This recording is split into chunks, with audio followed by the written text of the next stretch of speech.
Kaixo, ongi etorria. Zenbaitetan, zenbaki hamartarrak hurbildu egin behar ditugu. Zergatik? Koma eta gero zifra gehiegi daude eta soberan daudenez kendu egiten ditugu.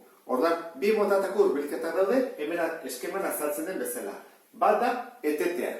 Horrek esan nahi du, hartzen dugu hamarrenetik, edo eurenetik, edo milarenetik, eta kendu egiten ditugu. Hartu eta ezabatu horienak. Eta biribildu, ordez, izaten da, azken zifra ikusten dugu kendutakoa 5 den, 6 edo gutxiago. Orduan, baldin bada 5 baino gutxiago berdin uzten da. Eta bestela, bat gehitu behar zaio. Adibidez, prezioarekin. Hemen jartzen du 103,956. Baina guk badakigu, koma eta gero euroak baldin badira behintzat, bi jarri bat ditugula, eta ez 3. Orduan, zer da ete eta zer den biribildu. Bueno, etetea izango izateke hau. Ete. Hartu eta hamarren, euren, milaren kendu. Kentzen du hori eta gelditzen zaigu 103,55 euro. Hori da ete. Eta zer da biribildu?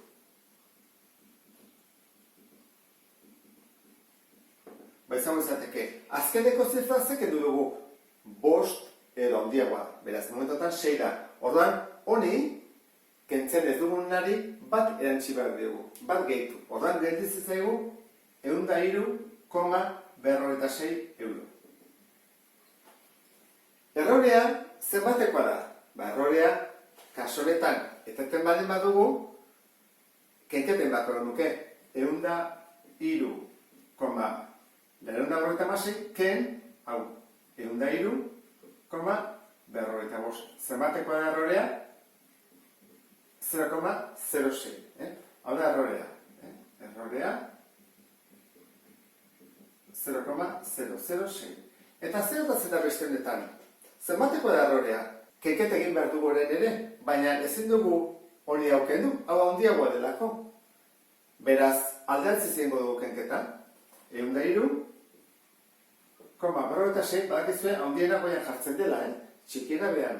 Eta, kentzen dugu, 103,56. Kentzeko, jarri behar dugu, bietan, zifra kopuru berdina, 0, orduan, 10 lau, bat bururako, 0, 0, 0. Orduan, hemen errorea, zenbat da, 0,00 lau. Ikusten duzuen bezala, errorea txikiagoa da, biribiltzen dugunean. Zentimo hau importantea da? Segun kasutan oso importantea da. Guazen pentsatzea, banketxe batetan lana egiten dugula, eta banketxe hortan daudela 1.000.000 bat bezero. Eta bete egiten badugu eten, edo biribildu, oso desberdina da. Guazen pentsatzea, banketxe horrein ditula 1.000.000 bat bezero. Oso handia da, eta sukursal asko ditu. Orduan, hemen 0 bat, euren bat da, diferentzia, etetea edo biribiltzea. Ikusten duzue, orduan, 1.000.000 bat, bezero, orduan, egin bat duguna da, 0,0 bat, hau, hasi mugitzen, 6. 0 ditunez, bat, 2, 3, 4, 5, 6. 0, 0, 0, 0. Kentzen dugu hau, eta dugu 10.000 euro. Ikusten zuen bezala, zentimo horrek garrantzia badu. Hori, 1.000.000 bat baldin badira. Baldin badira bezeroak askoz gehiago, banketxe batzuk bezero gehiago dituzte, imaginatu zenbat diduta zer genizketan. Orduan, etete eta biribiltzea desberdinak dira zemen kasutan. Beste batzutan gauza berdinak gertatzen da. Guazen guztia beste kasu bat, ebaluazioa. Guazen betatzen ikasleak, atadula 4,85 ebaluazio batean. Hori zen bada. Irakasleak esaten badio, nik eten egingo dizut. Eteterakoan jarri behar dugu zenbaki oso bat. Orduan, kenduko ditugu bi hauek. Hirek kentzen ditugu.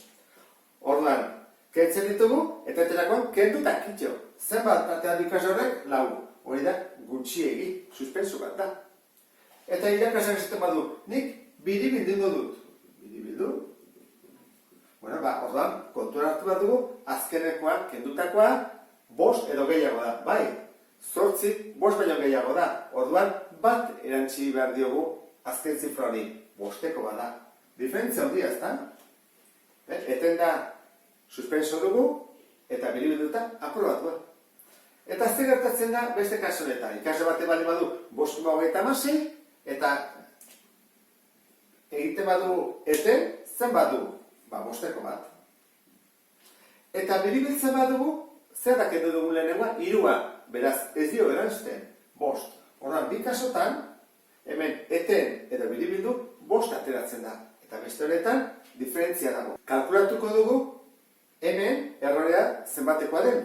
Eta egiten duguna da, zenbakia jarri, 4,85, eta kenduko dugu jarri duguna, 4. Zenbat atatzen da, 0,85. Errorean, beraz, 0,85 da. Hemen ditugu errorea jarrita. Eta hemengoa, errorea biribiltzen badugu, eta desberdina bali badia, txikiagoa izango da. Goazen egitea. Ezin dugu egin 4,85 ken 5, gogoratu zaitezte, handira goian jartzen dela. Beraz, 5 goian. Eta behan, 4,85. Goazeketzea, jarriko digu zeroak hemen, eta orduan, 10,5, 10,9, bat. 0,5. Orduan, hemen errorean, 0,5. Hobeagoa, ez da? Errorea txikiagoa da, kaso honetan, ikusten den bezala. Eta hemen errorea zenbat izango izateke, 5,56 ken 5, errorea hemen bi kasoetan 0,56 da. Batzutan ez dugu zenbaki zehatza kalkulatu beharrik. Hasti da hurbilketa batekin. Eta horri deitzen zaio, iritzira kalkulatzea. Adibide bat esango dizut, eta orduan horrekin ikustut ondo ulertuko dezula. Esaten badigute, hegazkin batean bali bagoaz, 5 kilo dela muga, guk sartu dezakegun pisuaren muga 5 kilogramo dela, eta erosi behar bali badugu, edo asmoa bali bagedun, 5 pakete, 0,795 kilokoak, eta beste 2 pakete, 1,248 kilokoak, erosiko aldut ditugu. Edo ez, muga 5 kilo dugu. Importantea da, zehaz jakitea zenbat pisatzen duen? Ez, guri ze komunei zaigu, edo zer behar dugu? Jakitea 5 kilotik pasatzen den, edo ez den pasatzen. Orduan, koma eta gero zifra guztiak behar ditugu? Ez, egingo duguna da, biribildu. Erresago da biribiltzea, etetea baino. Orduan, hartzen dut hau, eta esate dut. Hori, biribilduta zen bada? Koma eta gero bat utziko dut. Nahiko izango da, Kentzen dugu hau, eta 0,7. Egingo dut, bidar 5 paketi dalako. 3,5 kilogramo. Hemen, baita egingo dut, biribildu. Kentzen dut hori, eta 1,2. Igo behar dut, edo ez dut igo beharrik. Bezlako 5, horren da 1,2, bidar 2. Eta gehitzi zait, 2,4. Zen bada 3,5 eta 2,4, 5,9. Horrek esan nahi du, ez zaitela sartzen. Beraz, ez dut behar zenbaki guztiekin egitea, horrekin ja kalkula egin dut gutxo gora bera. 5,9. Zer esan nahi du? Hori jakin da, egin dezaket. Horako 2 pakete ez erosi, hau da, 5 erosi beharren 3 erosi, edo, hau, horako pakete bat bakar erosi. Eta era hortara, ez pasatzen 5 kilotik. Eta horrekin, bukatzen dugu hurbilketa. Oso importantea da, jakitea, bibiltzea, hurbilketak egitea, zenbaitetan kalkuluak eta erresago egite ditugulako. Beste bat arte, agur.